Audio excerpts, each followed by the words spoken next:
Well, at Inside Climate News today, we are celebrating a really exciting award that recognizes an investigation conducted by our California reporter, Liza Gross, with contributions from one of our fellows, Anne Marshall-Chalmers. So I really wanted to revisit this investigation that we published in February, which Liza and Anne found that there's a lot of big question marks surrounding the water that's irrigating our crops, like almonds and pistachios, and whether or not it poses a risk to our health. So Liza is with me today. She reports from the heart of California's Central Valley, where so much of our food is grown and a lot of our oil is actually produced. So you may know that this region is in the midst of a decades-long drought, and that's really forced farmers in the region to get really creative about where they're getting some of their water from. And for about 30 years, produced water has been part of the solution. So, Liza, can you begin by just telling me a little bit about what produced water is? Sure. Well, produced water is the wastewater from oil and gas extraction. And because California's oil is so tarry and very difficult to extract, it takes a lot of water to get this oil out of the ground. And so the ratios are increasing over time because it gets harder and harder to get the oil out. And it's up to the ratio is an average of 1 barrel of oil requires about 18 barrels of water. So that's a lot of wastewater to get rid of. And so all that water is returned to the surface as well, with anything that's sort of added to it. So synthetic chemicals that might be added, as well as naturally occurring toxic substances like arsenic. And that all comes back to the surface as waste. Mm-hmm. Okay. And so you started asking a lot of questions about what irrigating crops with produced water does to our health. So where did your reporting lead you? Well, I'll just say that I started this because I had heard about it kind of for years, off and on. So this has been a practice that was happening, as you mentioned, for decades. But round about 2015, there was a lot of reports had surfaced that they were using fracked wastewater, which actually wasn't the case. But it doesn't really matter that it's fracked or not because they use a lot of the same chemicals. But in any case, there was a lot of bad publicity, media reports, and protests outside of the Capitol, and even a bill to label this food that's grown with produced water. That labeling bill failed, but the water board regulators decided to go ahead and study the practice anyway, just because there had been so much attention to the fact that this is a scary thing and how could you be doing this? And then when I saw the water regulators had released a press release that said basically there's nothing to see here, everything's fine, I was a little bit skeptical. So I decided maybe I should look into like how they arrived at that conclusion. So that's how that started. That's awesome.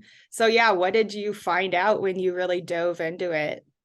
Well, I think one of the first things, because I have long studied science and scientific publishing and how science works, and one of the things that stood out to me right away was that the safety panel the water board had convened was basically not an independent science panel. So it's made up of stakeholders. And what that means is you had somebody representing the almond board, you had people that had worked for the oil industry, and they are, sort of the classic definition of a vested interest. They have a direct stake in the outcome of the investigation. And a few of the independent scientists on the panel told regulators that that's really not the way to get an unbiased, reliable result. Yet the regulators ignored that advice. Even so, the board's own safety panel concluded that the evidence they reviewed from studies that had been conducted couldn't answer fundamental questions about the safety of the practice of using produced water to grow crops. And they listed a bunch of data gaps. So basically, questions they didn't have enough data to answer about safety. Mm-hmm. Yeah, so I understand they had this whole list of chemicals that they were investigating, some of which they suspected might pose health risks, but they literally didn't have the data to actually determine whether these chemicals were actually toxic. Yeah, I mean, there are a variety of points about that. So one of the big questions is, so a lot of the problems were that the oil industries were saying, well, we can't release how much we use or how often we use them because that's going to reveal trade secrets. Mhm. And so the regulators said, well, it's okay if we just have the list of chemicals. But the independent scientists I talked to and many other scientists said, well, the problem is that these chemicals are not going to be in the same state. When you put them in the well, it's not going to turn out to be the same thing that you put in. Yet that's what they looked at.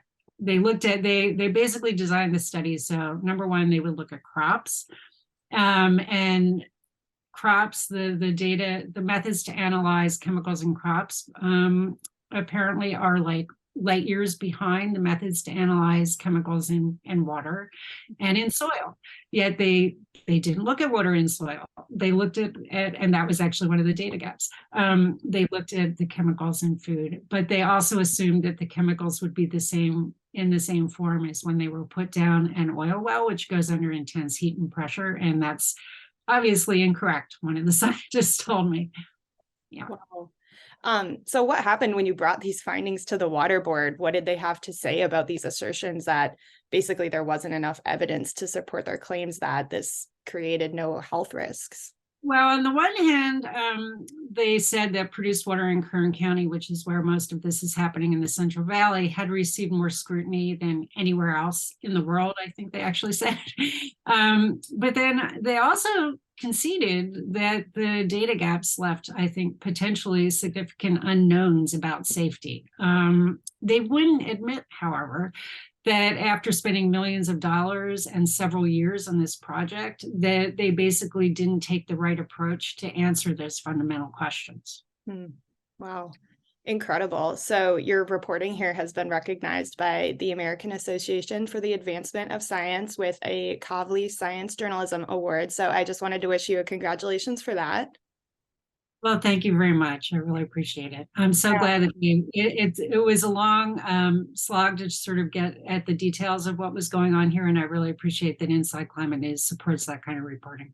Yeah, absolutely. I'm wondering, just beyond this award, what do you really hope that readers take away from this story?